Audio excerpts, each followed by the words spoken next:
un président rwandais, burundais ou ougandais dans le Congo. C'est comme ça que lorsqu'ils vont tuer Kisasungane, Massassou, lorsqu'on le tue, nous avons mis prudent. Ils arrivent à Kisangani, tant qu'on va commis Katanga, le bilan de la tante comme à Kinshasa, pour que ils s'autoproclament président de la République. C'était le nationalisme. Moussa était un lumumbiste, ce qui vous éviter. Un élève de Lumumba. Il était dans la doctrine de Lumumba. Moi, une fois président de la République Namboko, comme moi, vous allez rayer la liste des héros nationaux. On ne peut pas comprendre que pour libérer son État, pour libérer sa nation, vous coalisez avec les étrangers. Ozui Bango, Omeni Bango, Oyena Bango Awa. Et lui-même nous est à Lobaki. Je leur ai dit d'entrer chez eux. Mais mon étonnement était que je vis mon ministre des Affaires étrangères plier ses valises. Tous les moyens sont bons pour réussir. Nous a tellement que Nazali a forcité. Bateau encore pour aller dans le monde. Parce que attends, signer la biso et 300 km. Voilà. Signer na nous a signé à tort, il y a un passage qui a signé na moisi. Tant a signé à tort, a yépé à Benani le bout à ce pouvoir. Fort malheureux pour Naïe, a dit non, je suis nationaliste. D'ailleurs, raison pour laquelle est-ce que Moussa Ali héros pour aller en partie. Je reçois pour vous des éminents analystes, comme je l'ai toujours dit, que sur mon plateau, rien que des éminents analystes pour parler de la République démocratique du Congo. Motoya Mbona Kozolabino Lelo, Azali Bongo, président et à parti politique MND. Ces partis politiques qui se classent du côté de l'opposition, mais une opposition républicaine. Il s'agit bien de M. Prince Kinana. M. Prince, bonjour et bienvenue. On condamne, on parle sur ce qui se passe à l'est de la République, mais que dire aussi de la gestion en République démocratique du Congo? Nous parlons par exemple des droits humains. République démocratique du Congo, est-ce que le droit de l'homme est réellement suivi quant à ça? Si jadis il n'y avait pas une très bonne personne qui pourrait porter la voix des Congolais en termes de droits humains, maintenant au ministère des droits humains, les Congolais sentent qu'il y a un ministre. Laissez-moi vous le dire, Samuel Mbemba Kabouyatanda, avocat de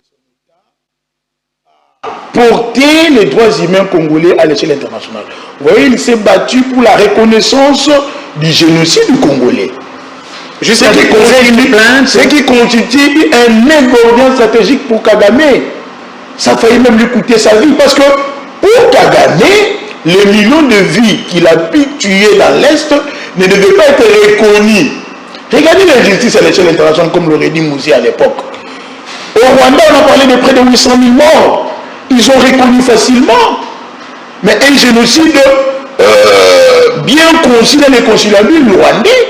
Mais il a fallu pour les Congolais près de 18 millions de morts que les gens se taisent. Samuel Mbemba Kabouya s'est tenu debout. D'abord, lorsqu'il fut ministre de la Justice, il va porter plainte contre le Rwanda au tribunal de peuple en Tanzanie. Et il ne se limite pas là, il part pour demander la reconnaissance internationale du génocide congolais, les jeunes en cause. Et maintenant là, comme c'est dans ses prérogatives, il se bat pour stabiliser les droits humains des Congolais. Aujourd'hui, il fait la cible des attaques parce qu'il aurait lancé une campagne, vous savez que nous sommes dans un pays où le commerce est tenu par des expatriés, les Indo-Pakistanais. L'émission est bilingue. Donc, on parle français, les Chinois, les Libanais, les Kenyans, na ba banque, na ba pharmacie, na ba boutique. Bamoni que ministre ya ba Congolais côté les pour que ba Congolais ba futa malamu. Bamoni ba médecin na ni kambo ba sous-traitance. Au moment où on a des l'entreprise engagé ba Congolais à coopérer na chinois, avec les chinois salaire de 200 $, mais futa Congolais $50. Nous sommes pas Samuel Mbemba lobité bongoté. Congolais, il faut vivre dignement, les salaires revêtent un caractère alimentaire. Mais pas si bitumba et bandi. Pour moi, il y a une vidéo sur les réseaux sociaux, il y a qui n'ont pas de comment il y a des conditions. Et j'ai aimé la réponse du ministre. Nenyo balobaka na droit que la détention est l'exception et la liberté c'est la règle. Mais c'est que tout ça, droit, il y a Congomani wana. Lui, il se limite seulement là-bas. Il n'est pas ministre de la justice pour aller donner des injonctions. Il n'est pas procureur, il n'est pas OPJ. Donc, merci. Madame la ministre, travailler selon ma attribution et Samuel Bango, Samuel Mbakabou a fait la fierté de toute une nation. Merci beaucoup, Ndeko Prince Kinana. Tozalipe sur ces plateaux, Namoko Yabakongomani, Amata, Mouakala, Kassi Lelo, il fait son retour sur le plateau de l'émission Défendre les Congolais. Il s'agit bien du troisième intellectuel des KBA Kamwanga, secrétaire général adjoint du parti politique Écolo, Ndeko Papi Diosso. Mbote Nayo est bienvenue. Mbote Ndeko Isaac, Mbote Nabakongomani Banso, Bazuli Bakona Bango. La Colandabiso Namoya Lelo. Donc je suis très heureux de revenir dans le plateau Nayo pour relever la Mboka. Et bien que chaque fois que nous avons Nanzela, on a la Bakongomani Bakobeli, la Molobeli. Donc nous sommes là pour Nakoluba. Mbote Nanga Mingi Kei na bande Konanga ya Est, où bazali ko vivre la affre de l'enfer. Bande Konanga ya Est depuis des décennies. Est Yamboka Nanga est prise en otage. Mais aujourd'hui, nous avons quand même un digne fils du pays, où il s'agit de Bunda Bec pour que tout soit solution. Nabitumbaena, à Koki, aussi ça m'a le battu sans que la paix s'embotte na président national et à parti politique écolo, Chris Mukendi Kabemba, ici Kazali Kolanda Bisso. Azombote outil et pas inabiso. Bande Konangano soit parti politique, ba Congolais, ba Kino, surtout bino ba Kino, oyo lobby, beaucoup magi le rôle na Miami. En tout cas, na sepela ki lobby makasi, boule betaki, Kinshasa yeko nana, Kinshasa zonana, na Talibo, et nager, na Miami à États-Unis, na Kinshasa, aucune différence. S'il vous plaît. Ndeko Isaac. Avant au il y a une situation au bateau, Bazali, Kubosa na mingi. Le nom toko sepela na kan ndege kubetama. Ministre na Maroc. Ministre na délégation na Lolendo Nyonso. Ministre na délégation Lolendo, je pense que la caisse publique avait déboursé beaucoup de moyens financiers. On parle de 28 millions. 28 millions de dollars. Pendant que Batouba fêtait, j'aurais appris que Batouba foutait parce que le ministre Yemoko a lobby que Batouba fêtait la nouveauté. Batouba peut-être vivre il y a décembre et poli parce que Batouba avant, Bazangaki façon de conserver. Mais nous avons tout le Didier Boudimbo, ministre il y a sport et l'Asie. Tant que Maroc, s'il vous plaît, est-ce qu'il y a une différence? Les noms qui est la Kasaï orientale, chez moi. Et c'est comme un stade Kachalabon. C'est de ça dont même je voudrais parler. Avec les gouverneurs de Bois, un incompétent de haut niveau, de premier rang. Je me pose les questions. Les questions, je disais. Est-ce qu'au Kasaï oriental, n'y a-t-il pas de députés provinciaux? N'y a-t-il pas de sénateurs qui peuvent regarder avec un œil vigilant la situation des stades au Kasaï oriental? Ce n'est pas seulement au Kasaï oriental. Va dans d'autres provinces, même chez mon ami, dans les Congo. Dans les Congo.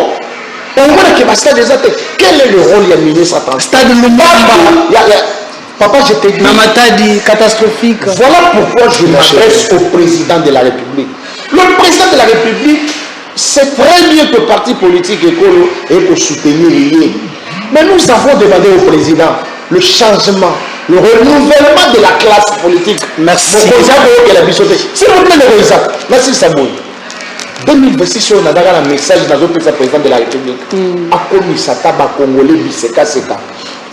S'il vous plaît, cela veut dire quoi? C'est-à-dire qu'on arrange quand même le social des Congolais, on sécurise le peuple congolais, on répond aux désidératas du peuple congolais. Il y a un monde qui commis ça congolais. Les noms, il y a une structure qui commis ça congolais, c'est que c'est des winner. Merci. Merci de Maître Papi Diosso. Nous prenons troisième invité, la mission à Mokolo Alelo, un habitué aussi de ces plateaux. Vous aimez bien ces analyses. Alors, les politologues de formation, il s'agit bien de M. Kelvin Zalampangui, président, il y a MEC, mais aussi à structure Genève. Mbote Nayo est bienvenue. Mbote Monamboka Ezaki Mutombo, surtout merci à Lokasa. Au PS, toi, tu penses ensemble. Mbote na président Kinana, Mbote na troisième intellectuel, ministre Papi Diosso. Tu sais que toi, tu Kabola Mayele, na bateau à Messana, Kolanda Bisso, na bateau à Lingara Bisso, opposition majorité, toi, l'objet, Congolais, et opposant à l'ennemi à PIT, majorité par l'ennemi à peuple. Donc, tu travailles pour l'intérêt et avancement à Mboka-Bisso. Ne jamais trahir le Congo. Je suis mec, je suis patriote, j'ai lutte pour l'égalité sociale de mon peuple. Aussi longtemps de qu'on a trouvé qu'il y a une injustice, il y a parce que papa oyo la sima alobela biso ata fimbo ata bakokanga ata torture ne jamais trahir le Congo.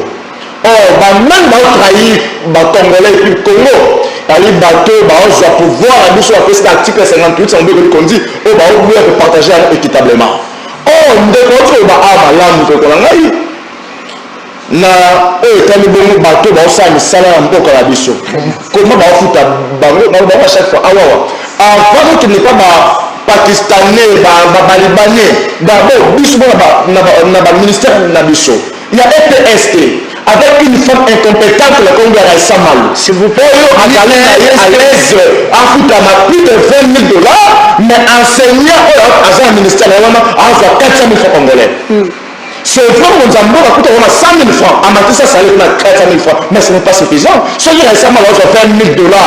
Bon, que c'est qu'on a plus. Et pas, il y a son excellence, ministre, il y a droits humains. Samuel Memba.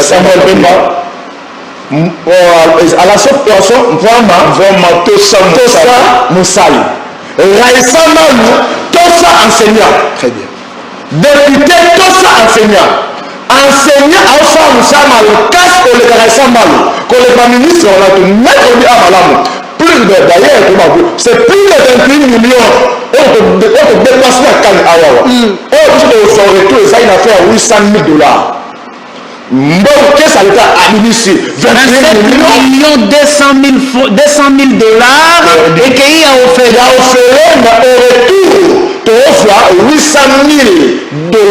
Sont aussi 27 millions. Tu sais, plus de 50 millions de personnes à Maxa. 78 millions. Dans Monaco. Dans Monaco.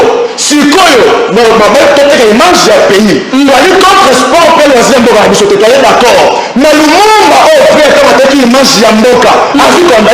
Combien? Avec c'est ma veste. Gratuitement. 50 millions pour la personne à Barcelona.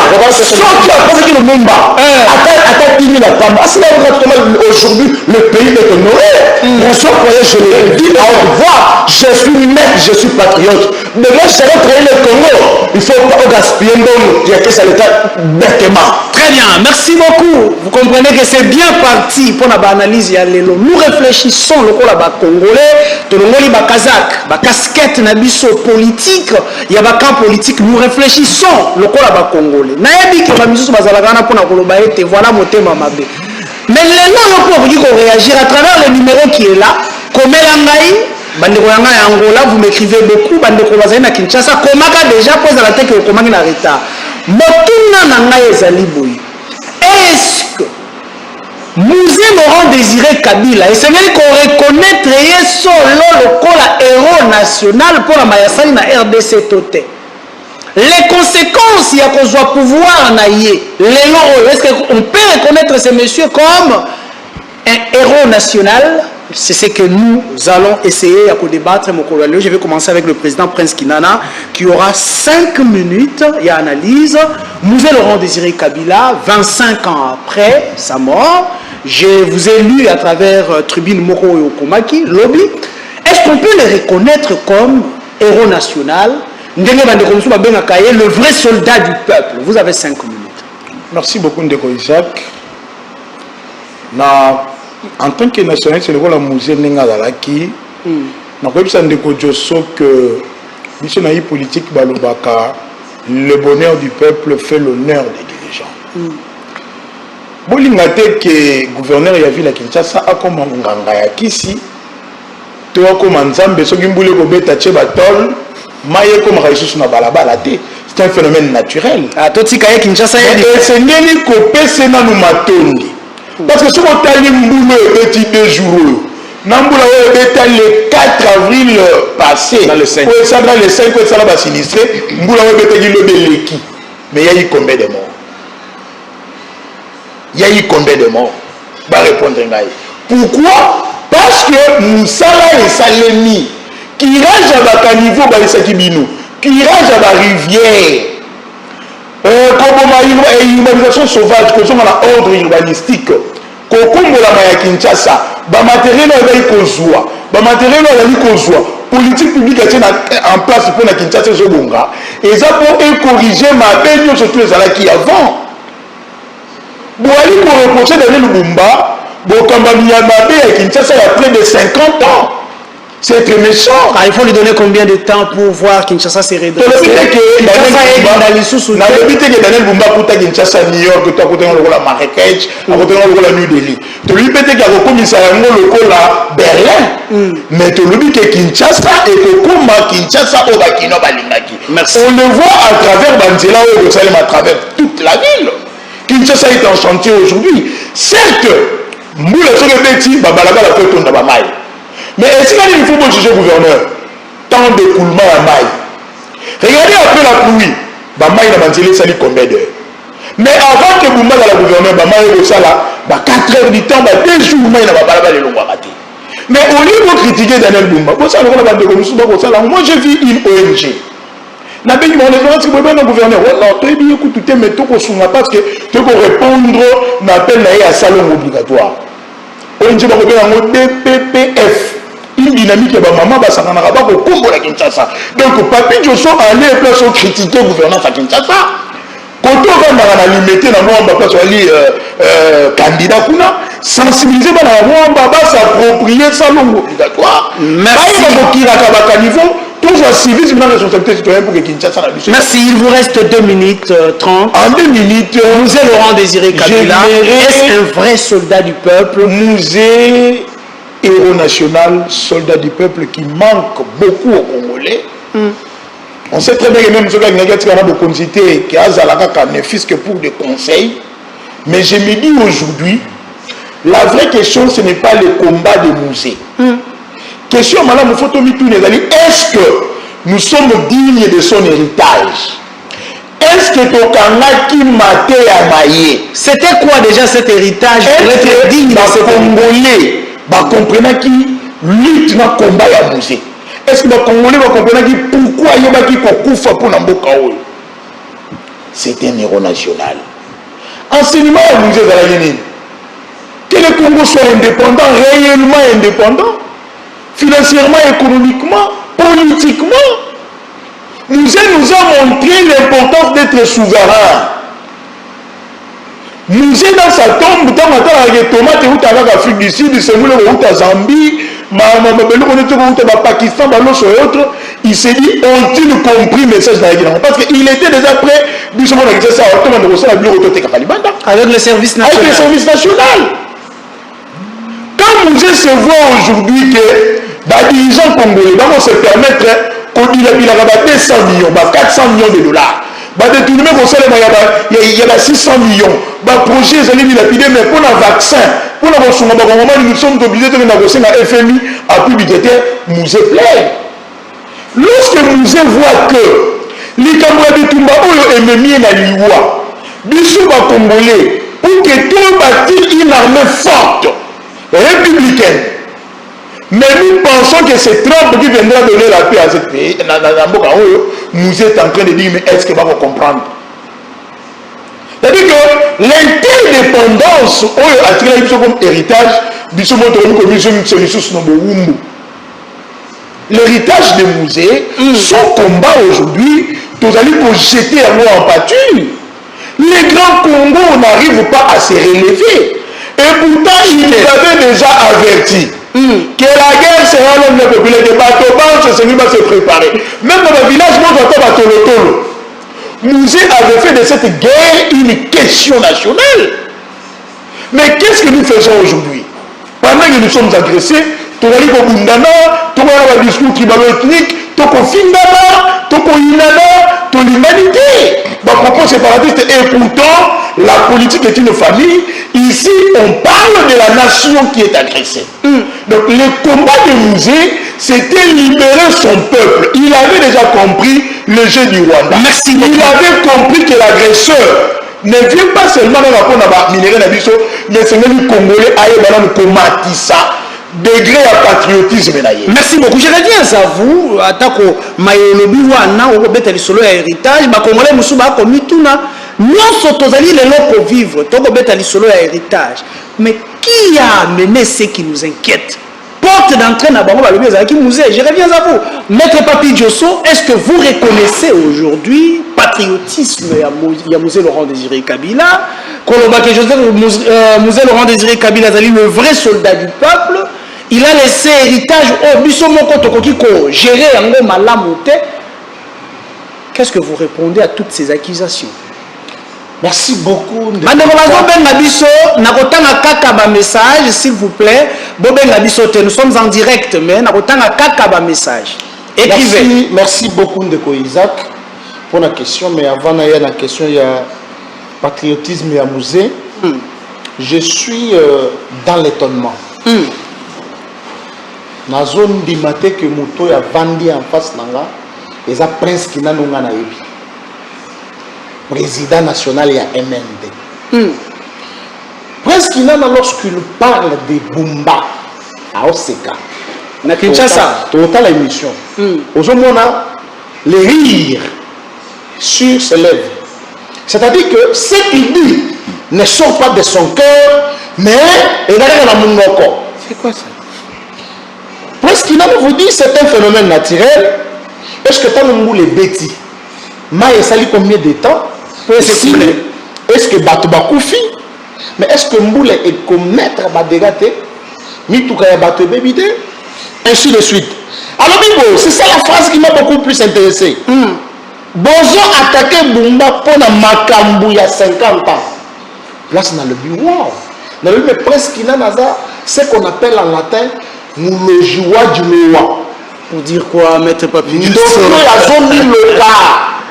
C'est ça qu'il veut dire. Comment est-ce que Azonilo, parce qu'il a le pour défendre le pouvoir, quelles sont les raisons où il est poussé à comme opposant? Parce qu'il reproche Félix Tshisekedi n'a pas 50 ans. Tu vois comment il s'est contredit? Non, on ne peut pas reprocher Bumba pour le Makambo et la Kalanta. Mais on doit reprocher le président de la République pour le 50 ans. Merci beaucoup. Tout le monde musée. Tout le monde le 16 janvier. Prince Kinana, le joie du loi. Là, na bande ko na tanga ko le bakangi même membre ya parti politique NMD ba yoka que président ya bango le joie du loi. Je reviens dans le musée. La question que nous devons nous poser, pendant que Prince Kinana a parlé de musée, moi je me pose la question, est-ce que musée a dit qu'on libérait Bichot? Tout musée a dit qu'on libérait Bichot? C'est ça la question que nous devons nous poser. Et chacun aura sa façon de répondre. Pour Manga, troisième intellectuel de Kabila Kama, Maître Papi Diosso, les prophètes politiques. Moi, une fois président de la République Namboko, comme moi, vous allez rayer la liste des héros nationaux.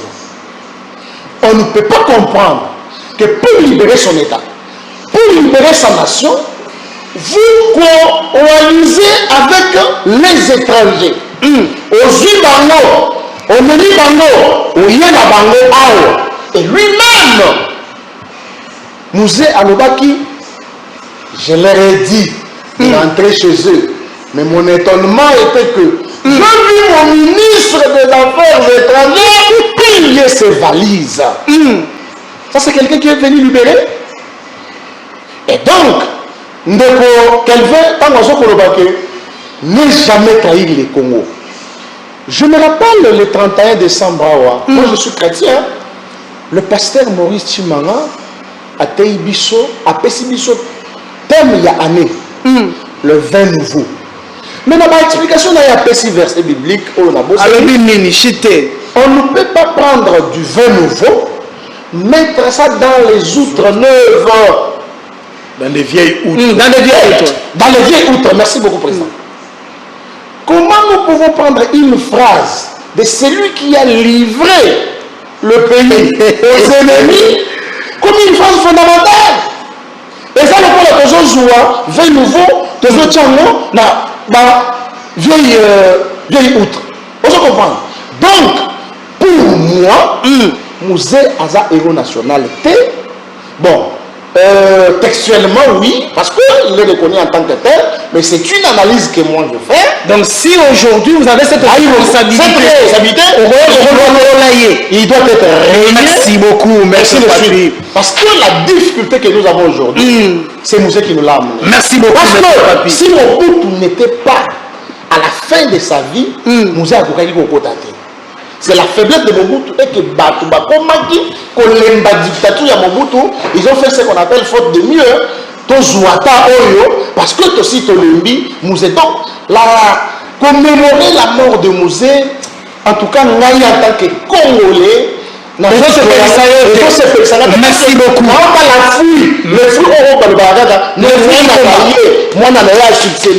Merci beaucoup. J'irai bien à vous. Pour te monopoliser parole de thé. Déjà je vais lire petit à petit ma message Nabino. Kabila Koki Kozala Héros National T. Jamais. Yemoto Amemeli Bisso. Bapasi Oya. Kopesa Rwandais opportunité awa Namboka na biso. Mon frère wana azalaki ko livrer biso ndeko wana azalaki ko livrer biso frère o alati chemise ya vert azana raison. Est-ce que Papi Josso qui dit aujourd'hui nous a connu qu'on a reconnu le rôle héros nationalité parce que pas sitôt comme on à l'est de la République des milliers de morts, la cause c'est Mouzé. Azali a raison ou encore et c'est Zalana Ndeko président Prince Kinana qui vous dit clairement que Bissonde Toyebi héritage malam o yatiki Bissoté. Vous avez la parole. Merci Ndeko Isaac na ko répondre na motuna na yo na lomba on ka sitikana le ka moi moké na makambo oyo bande kwa soli ya ville parce que nous tous tozo tala ndenge mabango ezo kendela. OK. Mais et l'autre photo souligner awa malamu tant il ne faut pas mettre le vin nouveau dans les vieilles outres. Je crois bien ils ont un livre Matthieu 9:17. Matthieu 9:17. Et tant l'apôtre Azolo Babongo, il a une raison. Parce que autre bien à l'ingala, bambeki a salité. Pour que jamais le sika ou la tête. De la même manière, c'est vrai que juger Daniel Bumba. Ma question est la suivante. Tu juger Bumba parce qu'il a échoué, parce qu'il a travaillé, tu même après ce résultat, moi je pense que ce Bumba a mis ce mot avec beaucoup de rigueur et ça par rapport aux conséquences de Daniel Bumba. Très bien. Parce que jusqu'à présent, ça de l'autre côté. Tu as d'abord Gentilin Gobila. Tu as André Kemota. Pour la zone tête, prédécesseur parce que ce qui parce que je crois très bien Daniel Bumba de Kwazali élu par concernant bonne santé. Il a né dans mois. Il a né 6 mois. Mais moi, tu as jugé parce que tu montes à cause de Kibiso. Parce que Gentilin Gobila cause de Kibiso Makazi. Tu as Bumba. Yopé, tu as makasi mais depuis au sali nini. C'est vrai, Bumba pas de fingaï à Ola. Ma question est la suivante, est-ce que Bumba a continué à Ola? Je ne pense non. Là c'est un début. Oh, on a la table, tu as de belles nazar BGC barré. Ngapi na sala investigation na ndo na ngai. Ndeko, na munda commune nyonso en ébullition.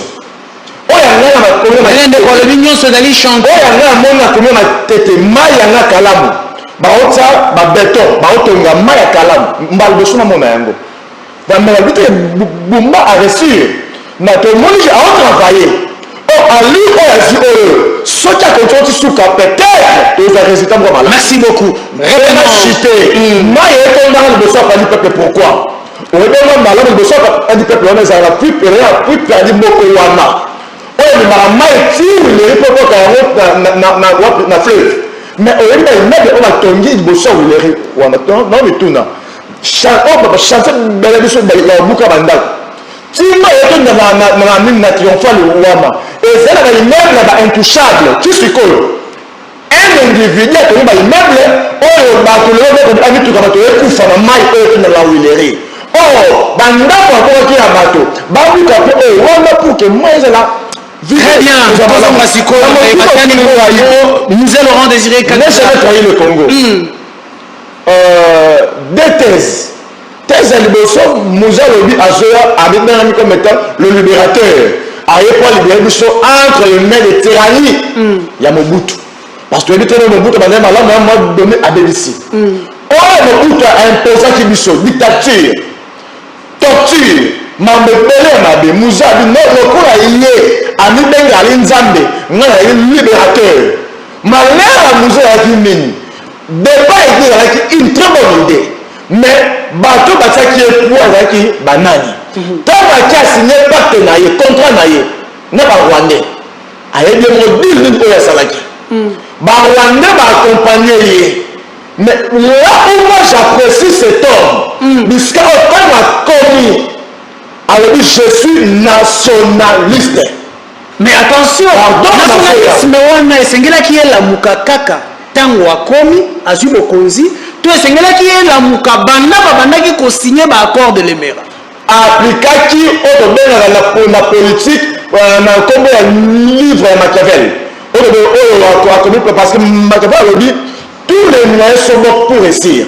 Mosé a dit que Nazali a forcité bato ba fera pour aller bangolelo poto de parce que butu toto signé na biso et to 300 km voilà signé na e Mosé a signé accord ya pensa que a signé na mwasi tant a signé accord a yepé abenga Mobutu à ce pouvoir fort malheureux pour naïe a dit non je suis nationaliste d'ailleurs raison pour laquelle est-ce que Moussa Ali héros pour nous aller en partie en partie d'ailleurs Kaboli Prince Kina parce que c'est donc on a mis ça qui m'a dit te kolanga indele lelo que te ngama yo to kutana. Merci parce que nous a libéré quand même ma bonne bateau ba malheureux ba de tout va passer par le bail après moi je le délige raison pour laquelle que toujours bikano moi je l'ai dit mettre lui awawa à l'égard qui pouvoir pas à moi na oaito bika bébé conséquence ma bé moi je pense ce qui nous est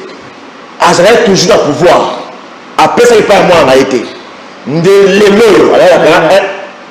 Très bien. Merci beaucoup. Je reviens à vous. Je reviens à vous. Alors, salut Télé Okapi. Ezan de Trésor Manzita. Daniel Bumba Zali Bongo. Bon, échantillon, c'est pas tellement bien, malamou. À Kosala et le côté, na ville, il y a Kinshasa. Est-ce que Zali Kolakela, ce que la Kolakela, ya malamote, Mboka na biso sengeli toloba, toujours, Mazali comme syndicatisme vers l'avant.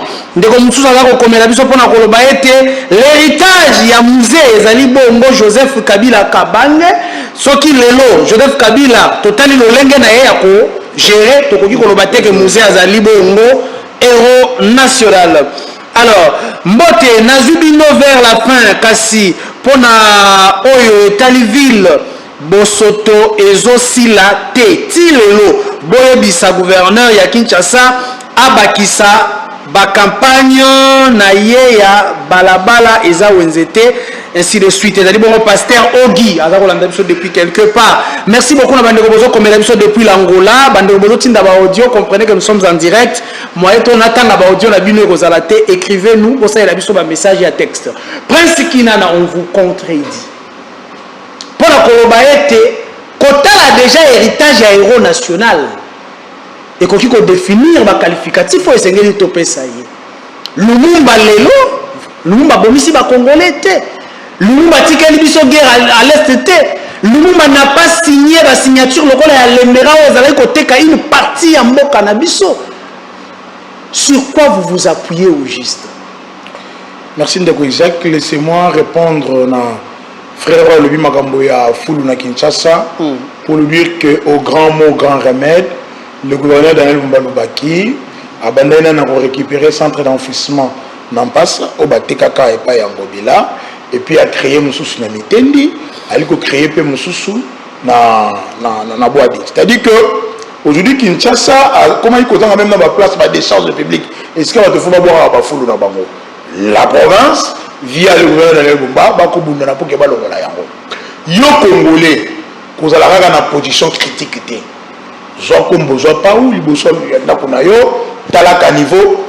Accompagné par gestionnaire. C'est-à-dire que il faut tout ça la même nous a l'auto-prise en charge. Il ne faut pas tout dans la téléspectateur, il faut tout dans la acteur. La tête déterminée du solo à ENGD, PPF, Bakombo la Kaville, Bakombo la Napoilo. Il faut éviter que Foulou. Et côté là, c'est la foulouté, balaba le dans la foulouté. Opération balaba les alliés ont été c'est Daniel Boumba. C'est-à-dire que ça veut dire qu'il y a un manque d'autorité de l'État. La brigade spéciale et c'est mieux et continue Moussala Nayango, il y a responsabilité citoyenne. Merci. Et là on trouve le bas qu'il faut sanction et il y a parce que incivisme et l'équipe a cassé. Mais tout yeba kondima que avant l'action politique à Daniel Boumba et Yamboula Moukié, tu m'as dit qu'on comptait pas mort. Moula Moukié, Batonda Godinda, Batonda Gobimate. Mais le Daniel Bumba aille avec sa politique publique, Moule Beti, on n'a pas compté des morts. C'est déjà un bilan. Parce que Moussa les alliés qu'on salait dans la curage des rivières, des caniveaux et autres. Naye, Nalikambo, il y a Mouzé Laurent Desré Kabila. Isaac, c'est ça la beauté de la démocratie. Moi, en tant que politologue, je ne peux pas m'empêcher ici, parce que tu es une république démocratique. Dans le baquet, n'a pas qui s'en décolle d'un point de vue au contraire envers. C'est ça la beauté de la démocratie. Mais il ne faut pas que ma point de vue n'abisse au cracher sur la mémoire de tout un peuple. C'est méconnaître l'histoire politique du Congo si vous amputez les causes profondes de la guerre dans l'Est de la Mosée. C'est le la cause profonde de la guerre en beauté. Pourquoi il y a eu la guerre? Et pourquoi il y a eu d'abord de 1, les États ils ont pour mission de se faire la guerre.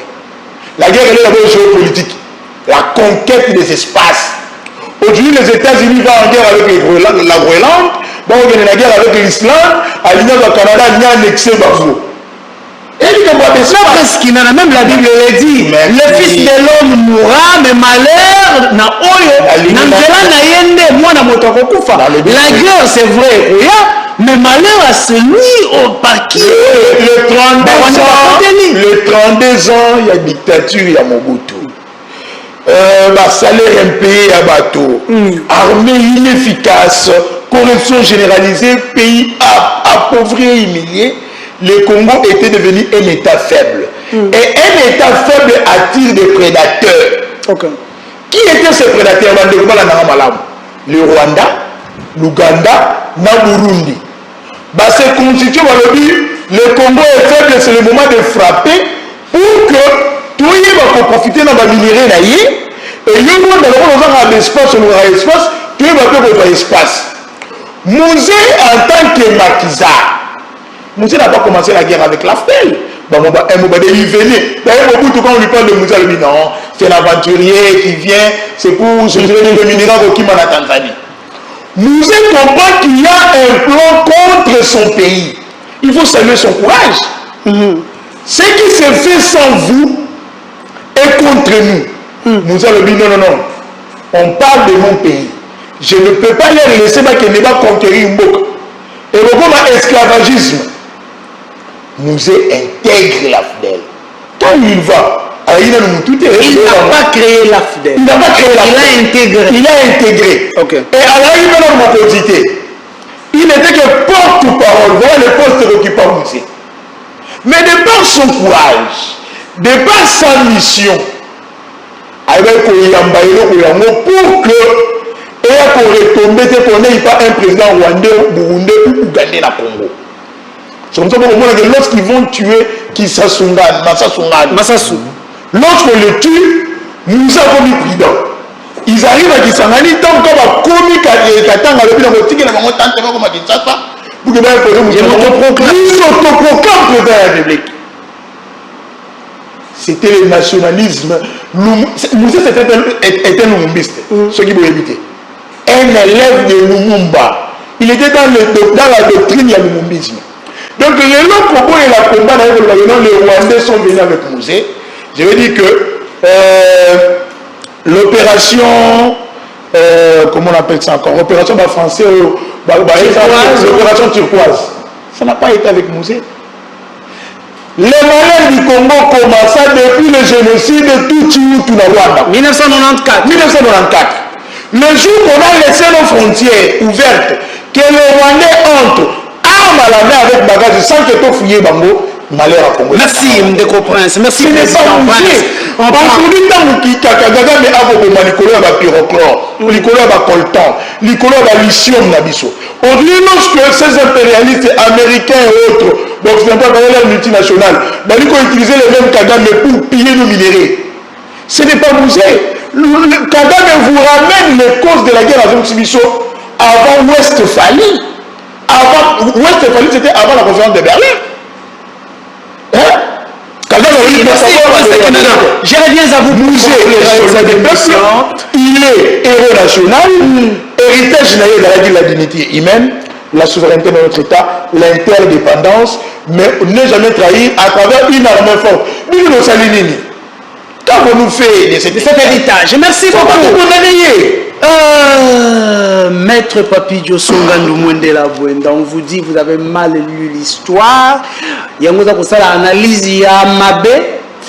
Moussé Laurent Désiré Kabila a signé à l'autre côté, Azalaki porte-parole, mais il a pris le courage pour empêcher Rwandais comme président de la République qui n'a pas posté Moussoussou. Vous avez la parole. Merci beaucoup Ndeko Isaac. Vous allez constater avec moi ensemble. Écrivez, ne nous appelez pas s'il vous plaît. Attends, président Kelvin, à comprendre que Ndeko Prince Kinan a changé. Ah, a changé Maloba? Non, non, a changé Maloba. Attitude faciale. Ah, oui. Pour la deuxième fois, à ce qui il a mis du sérieux à ce qui allez, la Seigneur. Prince Kinan ne soutient pas le président de la République. Pour Prince Kinana, ne soutient plus. Ne soutient plus. Pour Prince Kinana, donc tout ce que le président de la République fait est bien dit. Il y a un monde à soutenir. Mais Prince Kinana soutient la personne où il a travaillé dans le président de la République. Cela veut dire quoi? À la fin, on dit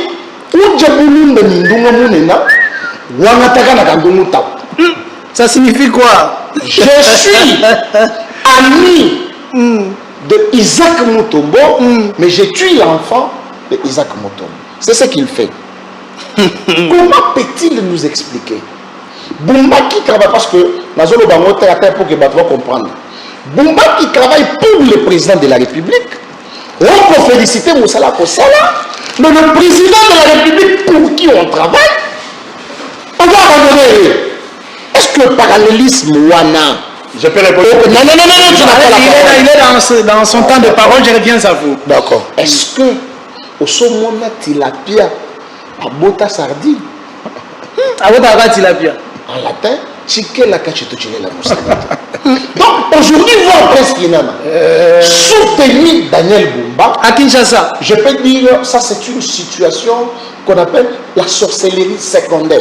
Ah, mais je vous dis de son élégance. Je suis très élégant, c'est un ami. Ndeko Isaac, Tambola n'a pas venu à Kinshasa. Le fait que Tambola au Moni Bossoto et Zali na Kinshasa, Ndeko Isaac, tu vas déterminer qui est Daniel Bumba. Les gens Makambouya, oh, Makomba Kanzela. Ndeko Isaac, va sur les boulevards. Dans les grands actions, sur les ils même de l'eau à boire. Ils réclament leur salaire. Ils ont les canaux TV chaque jour. Qu'est-ce que ces gens disent? Bazo Kombanzela. Mon abisso est un hôtel de ville. Bafouti bichoté depuis 3 mois. Que dire l'enfant ou le fils de Moutou Oyazo Kombanzela? Bumba a foutu papa na yete. mais il faut au moins un président d'un parti politique à défendre Moutouabongo. Va sur le presse Kassavo Bundeko, oui, Baché, béton, oui, mais va voir. Bapoubé, Zawana, Kemena Kassai. Et aujourd'hui, parler de Bumba. Moi, si Bumba fait bien, je vais acclamer parce que c'est l'intérêt général du peuple quinois. Mais aussi longtemps qu'il ne fait pas bien, merci. Je viens. Histoire et amour. Je maîtrise le sens. Il y a histoire. Il y a Mboka Nabiso. Précisément, histoire, il y a musée. Maintenant, presque il va prendre la parole à répondre là. Malheur à celui par qui le fils de Marquis. Moi. Sur l'histoire de Mobutu, je crois en 75, il a pris une ordonnance pour octroyer la nationalité zaïroise na Rwandais. Et puis, Azalaka a dit, je ne me rappelle plus. Bisengamana. Mais lorsque Mouzé vient, oui, Mouzé a commis mi-fic, mi-raisin. Ok? Ayoki Kambouya, Moukarae Bazolo Belango, alors allié à intégrer FDLR, a commis porte-parole. Mais quand tu es devenu porte-parole, au Salé Fort Batouana Bassouri au Koti, tu viens. Qui vous avez nommé au travail na banane? Chef d'état-major. Chef d'état-major à la ministre des Affaires étrangères. Mais je voudrais que Ndeko Presse qui n'a pas eu sa balandio bazolanda biso attendre les biso ba kombo ya batoa. Oh yo, bazalaki au travail na musée. Na ba rapport ba signaka. L'enfant est-ce que akosala les contrats ya tata na ye? Merci. Kabila Joseph est venu. C'est pourquoi moi j'ai toujours dit le malheur du Congo, c'est la Kabylie. Oui, Mobutu a joué ordonnance. Après ça, il a nationalité. Est-ce qu'il avait octroyé un poste stratégique dans le Quels sont les postes que les Rwandais occupent dans beaucoup de côtés? Les Rwandais, comme président de la République, les Rwandais, comme dans la Cour constitutionnelle, les Rwandais, comme dans l'administration publique, les Rwandais, dans l'armée, Kakanamboka. Merci, maître. Aujourd'hui, tout continuer pour le héros national, au nationalisme, maîtriser l'histoire. Oui, je vais vous parler de l'histoire de Galilée. Cité par là. Galilée a été tué par les catholiques. Pourquoi? Pesaka a raison. Après, la terre tourne autour du soleil, le soleil tourne autour de la terre. Cette confusion. Je pense que c'est un intellectuel. Il connaît bien cette histoire. Et aujourd'hui, voir le troisième intellectuel de Kabila Kamwa. L'intellectualisme pour le dame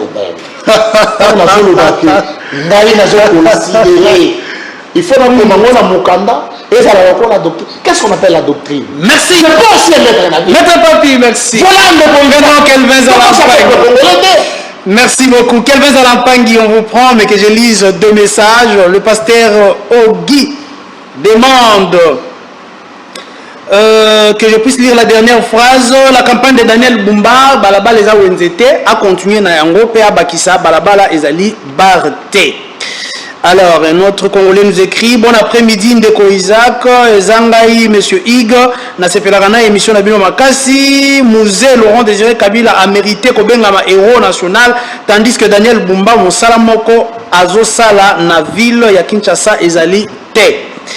Alors, nous prenons un autre message. Bon après-midi, très cher journaliste d'investigation, c'est Maître Marc. Ma contribution est celle-ci. Musée Laurent Désiré Kabila mérite d'être un héros national. Nonobstant, c'est humain comme Mobutu n'était pas un vrai nationaliste. Et puis, il a été fort. C'est pour cela Musée avait traversé avec les armes, mais à travers lui qu'on a reçu la fin du régime Mobutu. Il a restauré le nom de la République démocratique du Congo, qui était Zaïre, héros de la libération, mais pas nécessairement un modèle complet de gouvernance en République démocratique du Congo. Alors, on va achever tour et à parole avec Kelvin Zalampangui. Votre avis, toujours, satire entre Maître Papi et Prince Kinana sur Musée Laurent Désiré Kabila.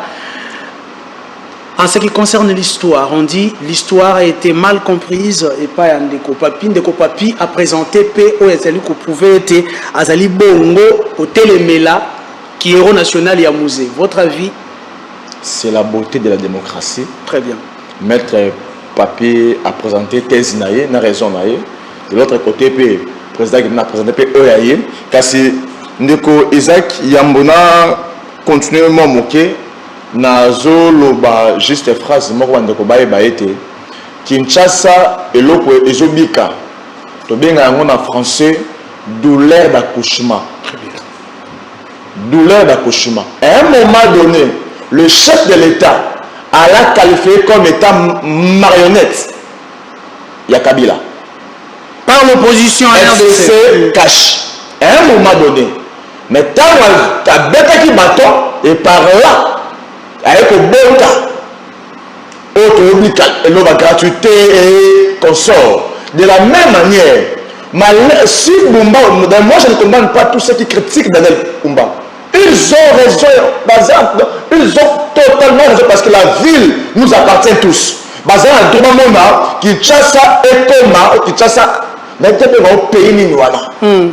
Mais Allemagne d'Afrique. Allemagne d'Afrique, on surtout on dit mais on a le lobby. Dans un monde qui est subi, tu es souffert, il faut bien plus douleur d'accouchement. Tant que bon, parce que autant vous dites les qualités. Mais attention, douleur d'enfant, on ça la 3 ans, 5 ans. Banzela nyonso c'était autant la motoka, autant la moto, autant Banzela va commettre tous les années vraiment donc à chantier. Raison pour laquelle la conclure Tokoyeba si réellement accouchement Bumba avant la biso ville moko sainte to aboka kisimi par là toyeba mais otoloba il y a douleur accouchement to pesa et tout le monde bango eko yeba ko évoluer moto a géré 5 ans vous allez quand même un peu moins tolérant qui monte à 10 ans un peu tolérant mais pas 10 ans plus de 10 ans il monte un peu tolérant. J'en suis 5 ans maintenant. Pourquoi il m'a mis 6 mois toujours bête? Non, ok. Douleur d'appartement. Total. Merci beaucoup. Musée Laurent Désiré Kabila. Le Kambouya musée. Nakanisi parce que na sali politique. Nakanisi ba yinito ba traître. Ba to ba trahisaka Lumumba. Nakanisi su Moïse Tshombe. Nakanisi su Mobutu Moko. Et là, période de Belgique, États-Unis, consort. Si aujourd'hui le Mumba n'est plus, suite, il y a des gens qui ont Mobutu, aux Moïse Tshombe, et Belgique, États-Unis. Bangonde, Bagama complice au Baboma, le Mumba. Or, moi je le dis, Musée Laurent Désiré Kabila, heureusement que le président a précédé Ngaï. J'allais dire ça dans la première prise de parole. Pourquoi? Parce que Musée Laurent Désiré Kabila a eu continuité à le Mumba. Bisika avec le Bébissa, on a l'oba, Tango a signé accord à l'Emera.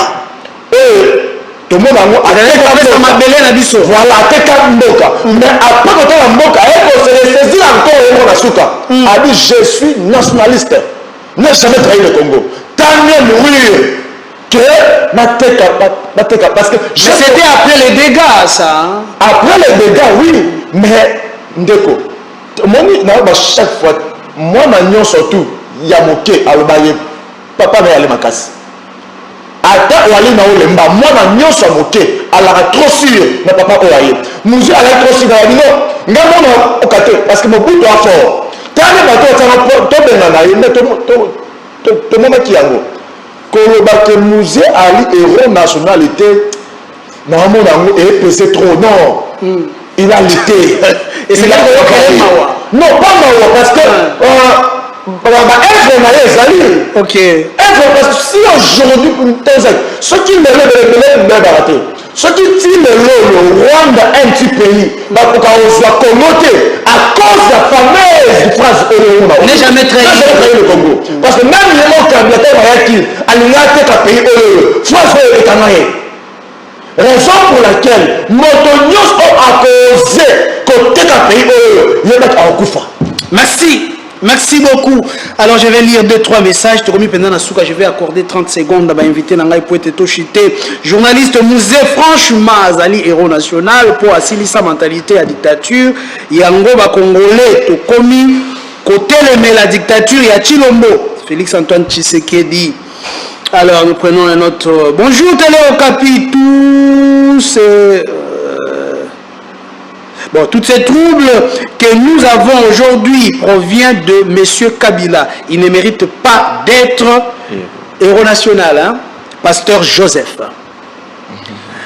Un autre message, Daniel Bumba, Azakaka, porte malheur, il y a ville, il y a Kinshasa, tout le biso mutu, il y a UDPS, beau, UDPS à Wazate, hein? Bah, Béné, gouverneur, Nabango Bumba Asomba. Ah, bah, Ben, gouverneur Nabango Bumba Asomba et Kenda Wapi pour Caniveau Bouchetti Lelo. Je crois de tout Nandeko.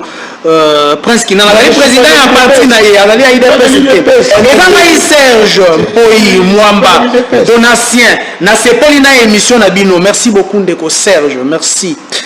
Beaucoup de chaque 15 heures. Tozali wana pona kobeta masolo na kati ya mboka. Alors, dernier message. Bonsoir Opanzi Sango, vraiment Prince Kinana a décevoir ngai na que degré ya nalingaka ye mais lelo azoloba mabe ye tant que un démocrate akoki kozala sima ya Bumba te. Bumba c'est un non kobenga bakonzi na ba appellation ya mabete. Bumba azo détourner bambongo non il y a pas de preuve. Voilà, mesdames et messieurs, nous sommes vraiment arrivés à la fin, mais je vais accorder 30 secondes à vraiment respecter parce que qu'est-ce que les Congolais peuvent retenir? Les de se voir après ce qu'il n'a. Vous avez la parole pour 30 secondes. Mais on dit ça peut-être. Bon, en tout cas, non, j'ai toujours été objectif. Je vais dire à Papi Diosso Moutalobi que pourquoi je soutenais le président Félix Tshisekedi, les lots n'allaient pas soutenir, mais je soutiens Daniel Bumba, dans lobby Awa, que ce sont les intérêts qui dictent le comportement des acteurs. Moi, en tant qu'acteur politique, ma sécurité électorale, les Kassongolunda, intérêt dans les lignes, courant, Nzela, Kolia. Aujourd'hui, tu as 6 axes. Mais quand on a un bilan, et peut-être il va comprendre pourquoi. 6 axes, il a géré soumis. Voilà. Non, c'est pas avec le président public avec la constitution. Le président public définit en concertation avec la première ministre la politique de la nation. Sécurité, Tchingeng. Diversification de l'économie, Tchingeng. On a continué. Création de l'emploi. Merci. Tchingeng. 30 secondes. Pouvoir d'achat congolais. Tchingeng. Mais maintenant, dites-moi. Lorsque le président qui nomme, qui voit ces gens, Ali ko sanctionner Bangote, Ali ko le regarder, il est un médecin dans la médiocrité. Dans un acteur politique, il faut continuer de dire. Merci beaucoup. Non, 30 secondes. Non, pour Mouzé, je clôture pour Mouzé. Est-ce que Mouzé avait exposé le pays en acceptant de venir avec les Rwandais? Oui et non. Pourquoi? Plus de 30 secondes. D'abord, Mouzé, plus de 30 secondes. Les Rwandais avaient dit tant frappé parce que Mobutu avait déjà affaibli le pays. Mais Mouzé s'est ressaisi pas plus tard, en 98, en se débarrassant des Rwandais. Mais si vous dites les notes au Salimini. Merci beaucoup, la question est posée. Maître Papi Diosso, votre réaction? Ma réaction est la suivante. Prince Kinana, le joie du Loa. La preuve, le spectateur dans le lobby. Prince Kinana te sepe la canaille. Voilà. Prince Kinana vous dit ceci, Namo Yasukanaï. Diversification économique pour Félix Tshisekedi, 0. Sécurité, 0. Ni nous sommes emploi, 0. Aujourd'hui, nous avons une ville à Kinshasa. Sécurité, combien? Pour la bombe. C'est Jacqueline Chabani. Non. La défense, la sécurité, la collaboration. Le gouvernement central et provincial. Mais qui définit la politique sécuritaire? Le gouvernement central. Qui t'en a proposé?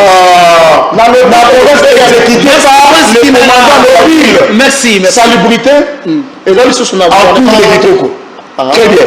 Pour la Félix, non, j'ai dit pour...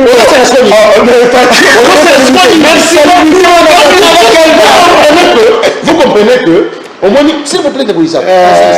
Tant que Lobana, Félix Tshisekedi, le rajeunissement, il y a une nouvelle classe politique. Mais avec des jeunes comme ça, il y a... Kinana ne doit pas faire partie. Mais à quoi faire partie de je pense qu'on nous aide beaucoup. Bazo Malpete Bino n'est pas vieux. Yosuko Yosuko Konde n'est pas vieux. Jamais. Merci beaucoup. Prenez la parole, prenez la parole. Nous sommes arrivés à la fin. Merci. Merci. Allez-y. Mot de la fin. Ni les agressions brutales, ni le mauvais traitement cruel, ni la torture ne m'ont jamais conduit à implorer la pitié. Car je préfère mourir la tête haute, avec une foi inébranlable et la plus grande confiance dans le destin de mon pays, plus que de vivre en esclavage et dans le mépris des principes sacrés. Je suis mec, je suis patriote. Je ne suis pas de l'union sacrée. Je ne suis pas opposant, mais je suis mec.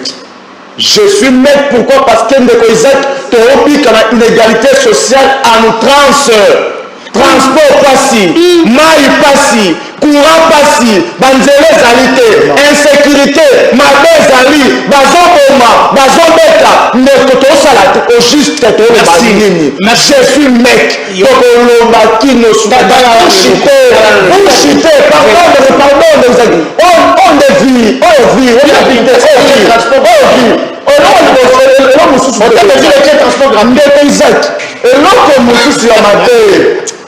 merci beaucoup. Émission Montréal Pessana l'image là qui sait quelque chose. Voilà, joyeux anniversaire au président qui fête son anniversaire aujourd'hui.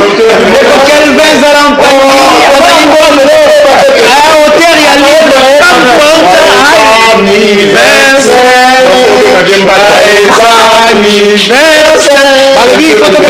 ici je chante pour un ami avec qui nous combattons ensemble. Donc Mbata ça qui merci, joyeux anniversaire à quelqu'un c'est lui l'auteur, il y a un livre Femme forte au Bozakotanga. Pardon de merci. Je pense aussi madame comment on appelle la famille c'est un livre Femme forte et ça la Kabola Bama Poutate. Merci beaucoup. Merci à mon équipe technique. On se revoit prochainement. Merci et bye.